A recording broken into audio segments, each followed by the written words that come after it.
Assalamualaikum warahmatullahi wabarakatuh. Ad-dunya kulluha mata, wa khairu mata'ud dunya al-mar'atu salihah.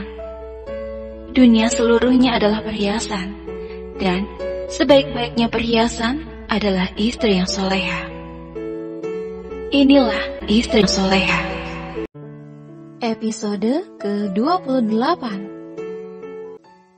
Naila masuk ke dalam rumahnya dengan marah-marah. Dia lalu menghempaskan dirinya pada sofa sambil bersungut-sungut. Aisyah itu pintar sekali. Kenapa dia bisa tahu jika aku mengincar suaminya? Gumamnya dengan pelan. Tapi aku tidak peduli. Walaupun dia sudah tahu, aku tetap akan berusaha menarik perhatian dokter tampan itu. Aku yakin dengan kecantikan wajahku dan keindahan tubuhku ini, suaminya lambat laun akan melirikku. Naila tersenyum sendiri. Jika dibandingkan denganku, aku yakin jika Aisyah itu tidak ada apa-apanya. Dia terus menutupi wajah dan seluruh tubuhnya, pasti karena dia tidak percaya diri. Naila terus bergumam sendiri hingga membuatnya tidak sadar jika Andra suaminya yang baru bangun terheran-heran melihatnya. Mau kemana kamu? Sudah dandan pagi-pagi. Andra bertanya sambil menguap. Bukannya menjawab, Naila malah melihat suaminya dengan kesal dan jijik. Apa tidak ada lagi makanan? Andra yang mengangkat tudung saji di atas meja makan melirik istrinya dengan kesal. Tidak, beli saja kalau kamu lapar. Andra menghampiri istrinya. Apa maumu? Kenapa kelakuanmu semakin hari semakin menjadi? Naila langsung berdiri. Lagi-lagi terjadi perdebatan sengit. Keduanya tampak adu mulut, saling memaki, menyalahkan dan membela diri. Kita tidak bisa seperti ini terus. Mungkin lebih baik jika sebaiknya kita berpisah saja, ucap Naila dengan entengnya. Andra kaget. Aku tidak ingin punya suami sepertimu. Aku ini cantik. Seharusnya aku mendapatkan suami yang juga tampan, dan pekerjaannya juga bagus dan mapan, ucap Naila sambil membayangkan Alfian, sampai membuatnya tersenyum-senyum sendiri. Bukan sepertimu. Kali ini dia melihat suaminya dengan jijik. Andra tersenyum sinis mendengarkan semua perkataan istrinya. Kamu pikir aku juga mau punya istri sepertimu? Di luar sana aku bisa mendapatkan lagi 1000 wanita macam kamu. Naila yang terpancing kembali mengeluarkan kata-kata yang lebih menyakitkan untuk suaminya. Tidak mau kalah, sang suami juga melakukan hal yang serupa. Di luar, Alfian yang akan berangkat kerja seperti biasa diantar oleh istrinya. Di depan pintu keduanya sama sekali tidak menghiraukan pertengkaran sang tetangga yang terdengar dengan sangat jelas. Alfian tetap mencium kening istrinya dengan mesra. Begitu juga dengan Aisyah yang mencium tangan suaminya dengan hangat. Tiba-tiba Naila keluar dengan marah diikuti oleh suaminya. Masih terus saling berargumentasi. Melihat Aisyah dan Alfian, Naila dan suaminya langsung terdiam. Hati-hati di jalan, sayang. Aisyah melingkarkan tangannya di pinggang Alfian. Alfian tersenyum melihat istrinya. Iya, hati-hati juga di rumah, sayang. Melihat kemesraan keduanya, Naila dan suaminya salah tingkah. Keduanya saling melirik satu sama lain. Selepas kepergian suaminya, Aisyah akan kembali masuk ke dalam rumahnya. Namun kemudian dia melihat Naila dan suaminya yang masih terpaku melihatnya. Tidak ada jatuh cinta tanpa rasa marah, rasa kesal dan lelah. Ada yang kesal dan pergi, ada yang kesal lalu memperbaiki diri. Ada yang marah lalu benci. Namun ada juga yang marah lalu memaafkan lagi. Semuanya tergantung dari kekuatan cinta yang kalian rasa. Semua kenangan yang kalian punya. Dan perjuangan yang sudah kalian lalui bersama. Aisyah lalu masuk ke dalam rumahnya. Naila dan Andra tertegun. Anita duduk dengan sedih di depan sebuah pusara. Sesekali dia menyeka air mata di pipinya. Papa, maafkan Nita, gumamnya lirih. Anita menunduk sedih mengingat kembali kebersamaannya dengan sang ayah beberapa tahun yang lalu. Sebagai anak perempuan satu-satunya, tentunya dia menjadi anak kesayangan yang selalu dimanja. Tidak pernah sekalipun sang ayah membentak atau memarahinya. Dia justru selalu mendapatkan limpahan cinta dan kasih sayangnya.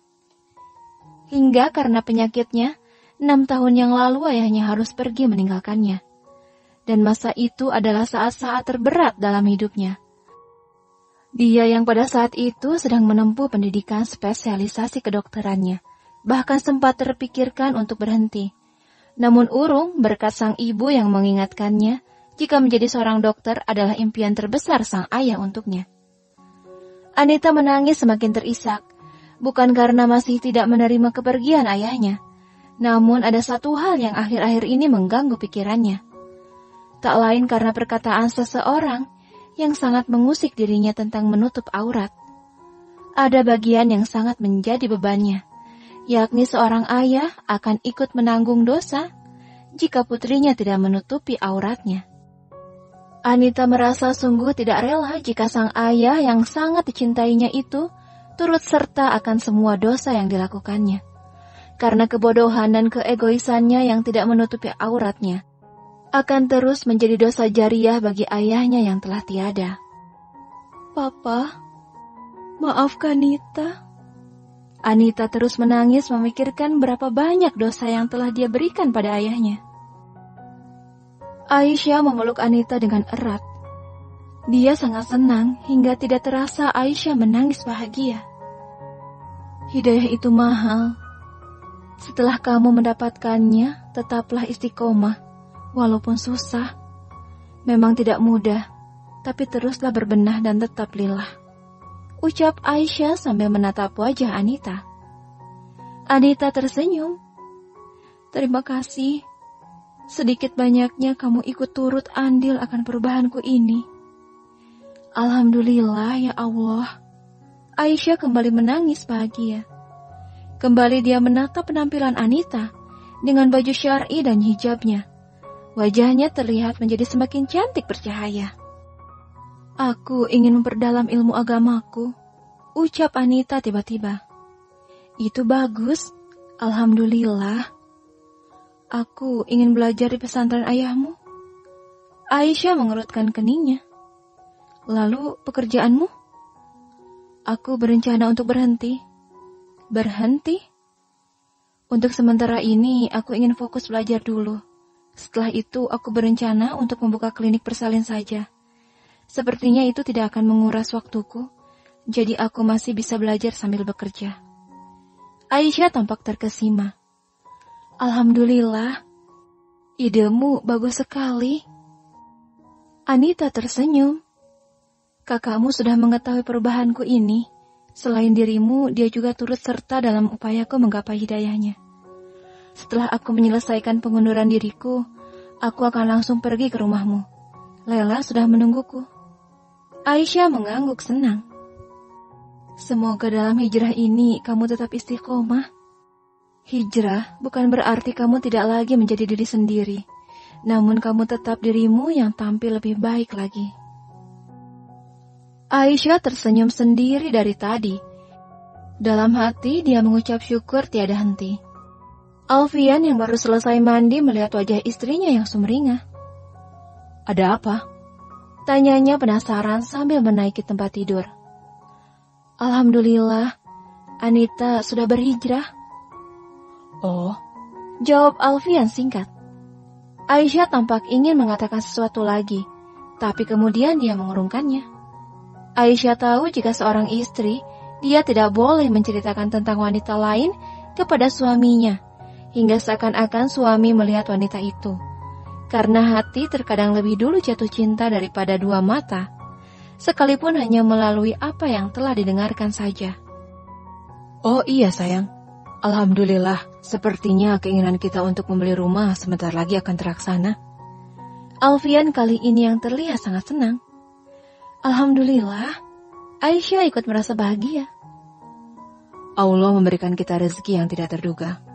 Alfian lalu menceritakan jika gajinya naik lumayan besar. Alhamdulillah, kamu tahu sayang, rezeki datang karena 3 hal. Datang karena kita cari, datang karena Allah beri, datang karena kita pernah memberi. Tapi kita juga harus ingat, rezeki itu juga kadang ujian. Dibanyakan bukan berarti dimuliakan. Disempitkan bukan berarti dihinakan. Dan kunci untuk meluluskan keduanya adalah syukur dan sabar. Ibu Anita dan suaminya menatap putrinya dengan heran. Berhenti bekerja? Iya, Ibu. Ayah, maafkan Nita. Nita ingin belajar ilmu agama dulu di sebuah pesantren. Ibu Nita melirik suaminya sekilas, lalu kembali melihat putri kesayangannya yang sudah beberapa hari ini merubah penampilannya dengan berpakaian syar'i. Tak dia pungkiri, keputusan putrinya untuk menutup aurat serta-merta membawa perubahan positif yang cukup signifikan. Salah satunya membuat putrinya itu tampak lebih dewasa dari sebelumnya. Kamu yakin karirmu sedang sangat bagus? Sayang kalau ditinggalkan begitu saja. Ayah tiri Anita bersuara. Anita menjawab hanya dengan anggukan kepalanya saja. Ibu Anita mendekati putrinya. Baiklah, kalau itu sudah jadi keinginanmu.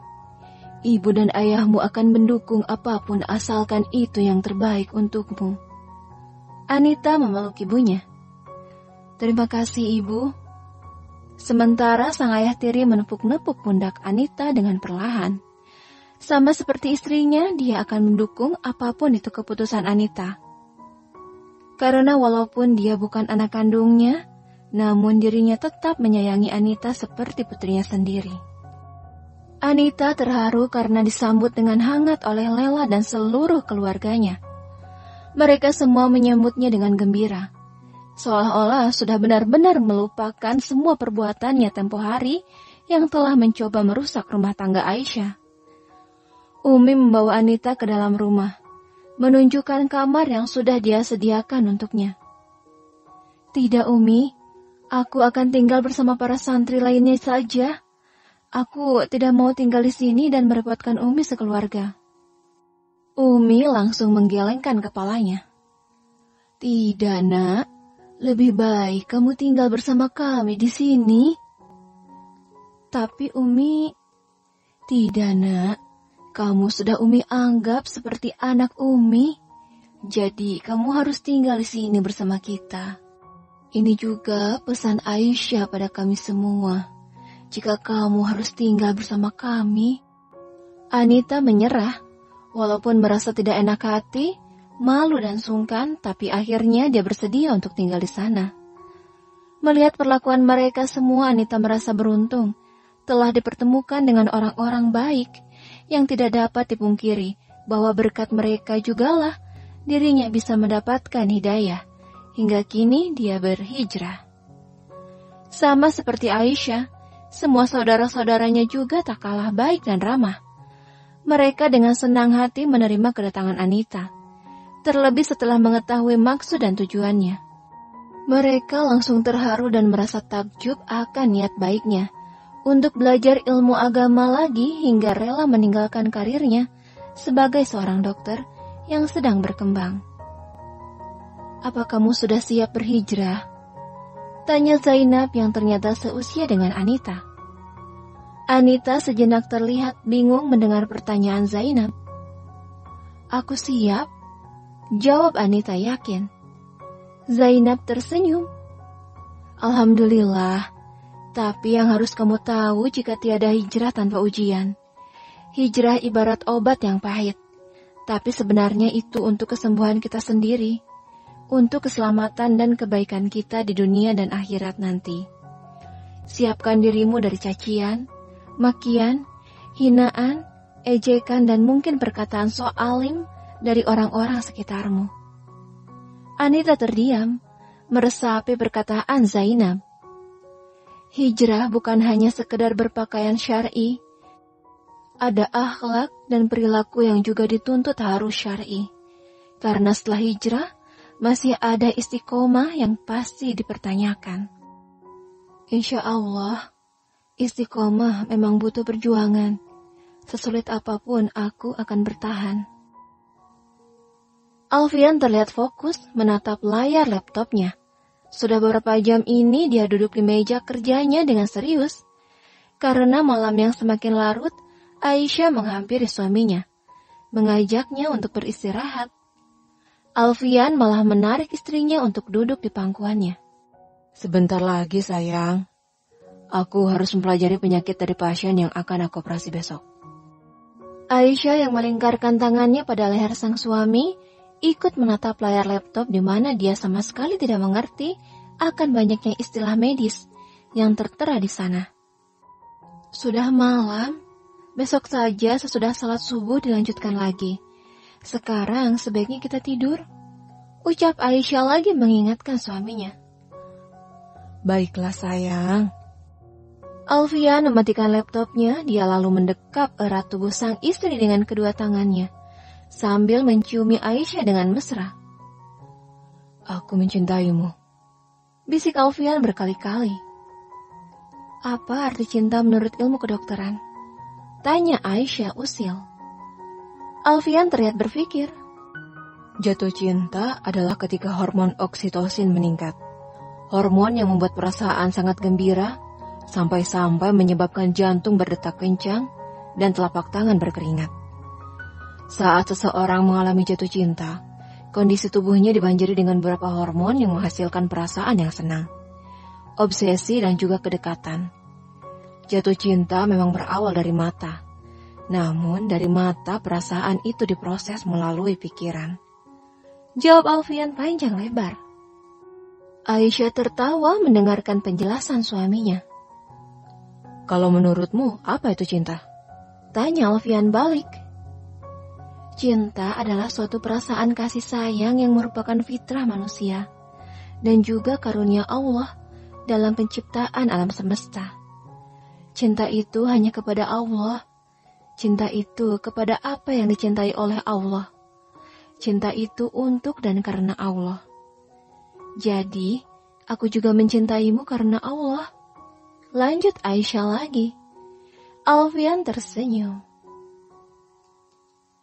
Naila seperti biasa berdandan secantik mungkin. Tekadnya yang ingin menarik perhatian Alfian rupanya tak surut, walaupun dia tahu jika Aisyah sudah mengetahuinya. Dia yang sangat percaya diri akan kecantikan dan kemolekan tubuhnya, merasa yakin jika Alfian akan tergoda. Hal itu dia lakukan karena ingin Alfian menjadi miliknya. Apalagi setelah pertengkaran terakhir dirinya dan suaminya. Sang suami tidak pulang hingga saat ini. Yang lantas kemudian dia yakini jika suaminya telah memutuskan untuk pergi meninggalkannya. Karena itu dia harus segera mencari pengganti yang lebih baik dari suaminya. Sebagai pengobat rasa kecewa keluarganya dulu karena telah memilih lelaki yang salah. Maka kali ini dia harus memperkenalkan seorang pria istimewa yang akan membuat ayah dan seluruh keluarganya bangga. Dan menurutnya jika Dr. Alfian adalah lelaki yang tepat, dia sosok pria yang sempurna untuk dijadikan suaminya. Walaupun tahu jika yang dilakukannya salah, namun demi kebahagiaannya dan seluruh keluarganya, dia rela melakukan apapun, termasuk merebut milik orang lain. Apalagi yang dia lakukan kini bahkan sudah lumrah. Seorang wanita merebut suami orang lain, seperti yang sudah dilakukan beberapa orang temannya. Naila berdiri di depan pintu menunggu Alfian keluar dari rumahnya. Beruntung, tak berapa lama Alfian keluar, sendirian. Membuatnya berpikir jika inilah kesempatannya. Selamat pagi, Dok. Alfian sama sekali tidak melirik atau menjawab sapaannya. Dia tetap berjalan. Naila langsung menghalangi jalannya. Alfian kaget. Sombong sekali, ucapnya dengan genit. Alfian terlihat marah. Dia memalingkan wajahnya sambil menggeretakkan giginya. Sayang, tiba-tiba terdengar suara Aisyah di belakangnya. Aisyah menghampiri suaminya yang dihalangi jalan oleh Naila. Aisyah melihat Naila sambil tersenyum. Permisi, suamiku mau lewat. Naila yang kesal karena kedatangan Aisyah menggeserkan badannya. Alfian lalu berjalan meninggalkan keduanya dengan wajah yang kesal. Aisyah lalu menatap Naila dari atas hingga ke bawah. dengan pakaian seksi dan make-up-nya yang tebal. Suamiku tidak akan pernah tertarik padamu, walaupun kamu bertelanjang di depannya sekalipun. Dia tidak akan pernah melirikmu sama sekali. Sini, aku beritahu, ucap Aisyah lagi. Jangan jadi perempuan hina yang menjadikan aurat sebagai umpan untuk menggoda suami orang. Jangan sibuk mempercantik fisik, berusaha tampil cantik dengan memakai bedak dan lipstik. Itu semua tidak akan membuat suamiku tertarik. Aku hanya mengingatkan, aku tahu nerakamu bukan urusanku, karena surga juga belum tentu menjadi tempatku. Model cantik akan kalah menarik dengan wanita yang akhlak dan agamanya baik. Zaidan turun dari mobilnya. Sesaat dia tertegun melihat mobil di sampingnya. Mobil yang rasa-rasanya sering dia lihat. Dia lalu melihat sekeliling. Di tempat parkiran pondok pesantren itu dia nampak mencari seseorang. Apakah dokter itu juga ada di sini? Gumamnya dalam hati, sambil berjalan menuju kantor sekretariat pengurus pondok. Anita yang akan berjalan menuju mobilnya kaget melihat Zaidan berjalan menuju ke arahnya. Dia nampak gugup, tak ingin Zaidan mengenalinya. Cadar yang digunakannya dia perbaiki agar menutupi seluruh wajahnya. Dokter Anita! Seorang santriwati memanggilnya dengan keras.